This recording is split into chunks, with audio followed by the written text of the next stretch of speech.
और इस केस के बाद जब मैंने अहमदाबाद का केस देखा, अहमदाबाद का केस देखकर तो मैंने, क्योंकि ये जब डॉक्यूमेंट्स देखने के बाद मानव बुद्धदेव चैनल ने मुझे कॉल भी किया था कि मैम आपने सारे डॉक्यूमेंट्स पढ़ लिए हैं तो हम चैनल पे कुछ चर्चा करना चाहते हैं। वहाँ पे बहुत लोगों ने कमेंट्स में बहुत क्वेश्चंस पूछे थे, मैंने सब क्वेश्चंस के आंसर दिए थे। यहाँ पर इतना टाइम नहीं है कि मैं बता सकूँ।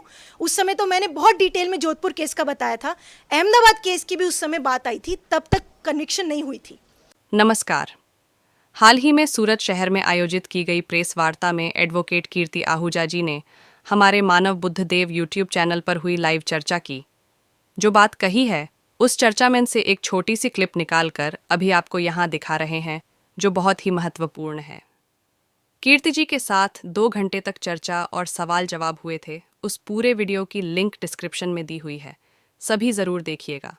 उसमें उन्होंने बचाव पक्ष द्वारा न्यायालय में अच्छे रूप से रखी गई कुछ दलीलें और सबूतों का भी जिक्र किया है। पर एक बहुत ही महत्वपूर्ण बात जो उन्होंने कही थी, वो आज 1.25 साल बाद आई परिस्थितियों में हम आपको फिर से सुनाना चाहते हैं। सुनकर कमेंट में अपनी राय ज़रूर दीजिएगा।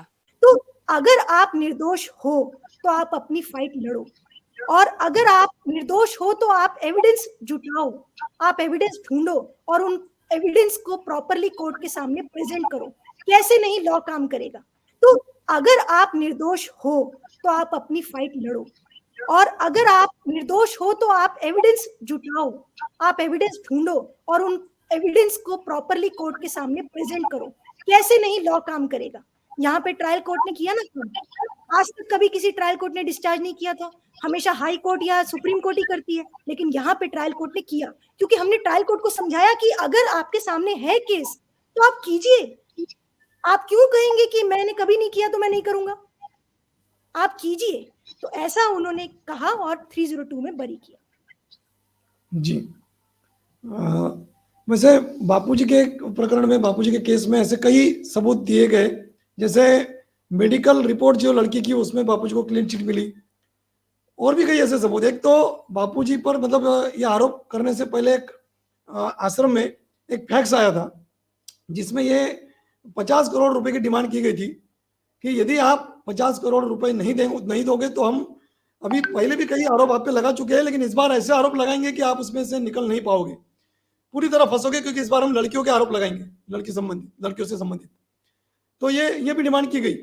तो बापूजी ने तो कभी किसी को पैसा, बापूजी ने तो हमेशा यही कहा कि ये लोगों का पैसा है, लोगों के सेवा में जाएगा, पैसा मैं किसी को नहीं दूंगा, मीडिया को भी नहीं, और नहीं 1 रुपया किसी को दूंगा, चाहे जो करना है कर लो, ये तो ठीक है।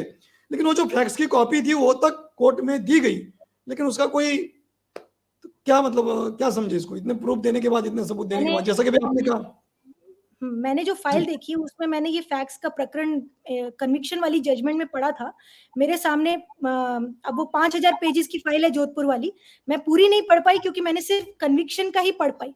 उसमें ये फैक्ट्स को कोर्ट ने एक्सेप्ट नहीं किया, उसके लिए क्या आपत्ति दी थी प्रोसिक्यूशन ने वो देखना पड़ेगा। और दूसरी बात कि क्यों नहीं एक्सेप्ट किया, जनरली जो इलेक्ट्रॉनिक एविडेंस होता है, इलेक्ट्रॉनिक एविडेंस में लॉ ये कहता है कि आपको 65B का सर्टिफिकेट देना चाहिए, तभी वो इलेक्ट्रॉनिक एविडेंस एक्सेप्ट होता है। तो मुझे लगता है कि उन्होंने एक्सप्लेन नहीं किया कन्विक्शन में कि क्यों नहीं एक्सेप्ट किया, लेकिन एक एप्लीकेशन बताई है कि प्रोसिक्यूशन ने आपत्ति दी जिसको उन्होंने रिजेक्ट एक्सेप्ट कर लिया और डिफेंस का एविडेंस रिजेक्ट किया, उसमें उन्होंने रीजन एक्सप्लेन नहीं किया। पर मुझे ऐसा लगता है कि इसलिए नहीं किया होगा शायद क्योंकि 65B का सर्टिफिकेट नहीं दिया गया होगा, तो इसलिए फैक्ट्स जो है वो एक इलेक्ट्रॉनिक एविडेंस है, इसलिए एक्सेप्ट नहीं किया होगा।